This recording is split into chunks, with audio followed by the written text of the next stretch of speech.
in the very city where Donald Trump made his name. As the Washington Post put it, New York, quote, made Trump famous as a Queens-born real estate magnate who owns Trump Tower in Manhattan, in Midtown, and whose residents first got to know him as a Gossip Pages tabloid fixture during his rise in the 1980s. Now, after decades splashed across New York's front pages, take a look back down memory lane here. Are there 18 New Yorkers left who haven't cemented their opinions of the man whose name has literally loomed over the city's skyline? Joining us now is Christina Greer, Moynihan Fellow at City College in New York, and jury consultant Alan Tuerkheimer. Thank you both for taking the time with us. Christina, you have studied Trump's public image from the Central Park 5 days back in 1989 and his involvement in that whole scandal to his days on The Apprentice. Do you think it's possible to seat a fair and impartial New York City jury? I do have faith in New Yorkers in that those who can say that they'll be impartial. I mean, obviously, the lawyers on both sides will go through painstaking processes to sort of whittle that down to make sure that's the case. They're going to want to know things like, what kind of podcasts you listen to.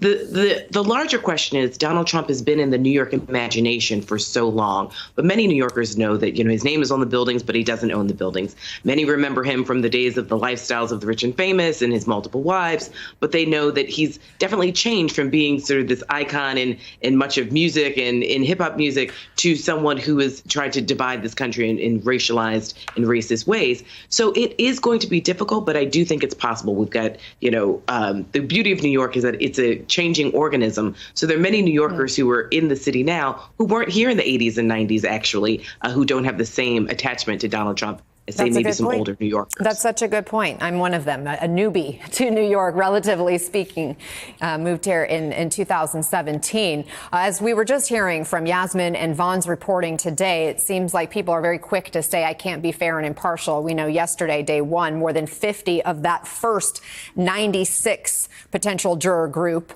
said they could not be impartial. Alan, can you put that number into perspective for us? How does that compare to cases with other high-profile defendants? And is there anything this court can do to try to counter a history and a reputation as prolific as Trump's here in New York City?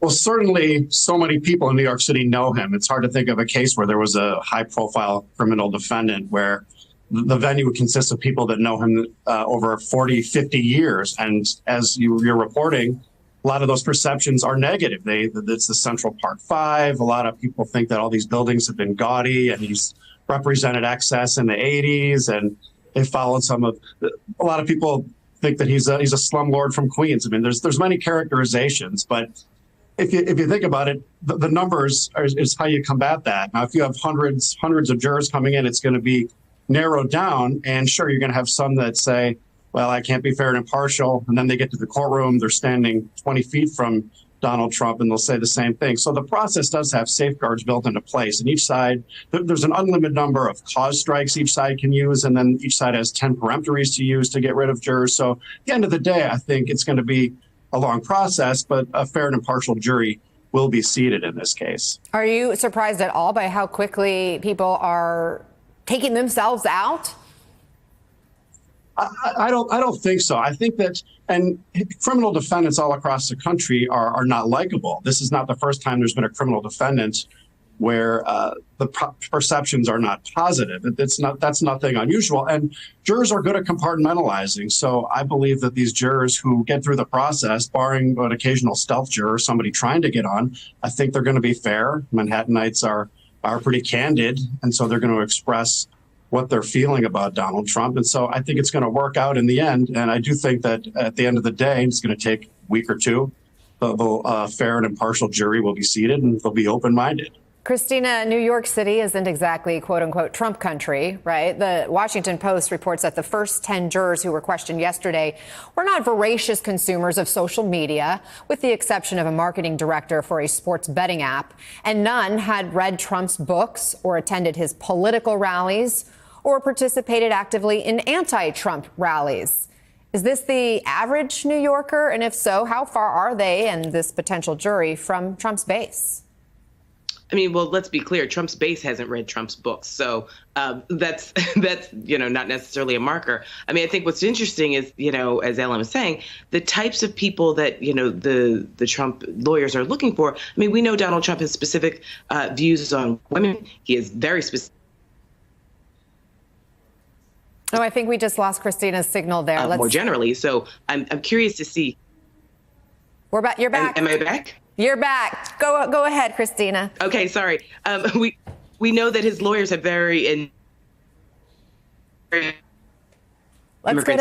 bounce to Alan here since we're having trouble with the audio. Alan, this is a major trial, obviously, in the age of social media, and Trump is constantly communicating on social media. Many of these prospective jurors may have their own social media presence. So what do you see as the social media factor here in selecting a fair and impartial jury? The judge will tell jurors not to go on social media. The judge will say and instruct them to avoid that. But of course, every once in a while, it's ingrained in our society's habits. So I'm sure a juror or two will probably see what's been posted. But there's nothing you can do about it. That's just how trials are these days. And there's really nothing that can be done about it. Now, what's interesting is whether or not the posts continue on True Social or whatever it is, jurors are going to be watching Trump really closely. And so his demeanor, his attitude, things that he says, not necessarily on social media, but right there in the courtroom, that's going to give jurors clues as to his disposition and where he stands. So they'll be watching him closely, even when he's not speaking. And that's another question, whether or not he ends up testifying.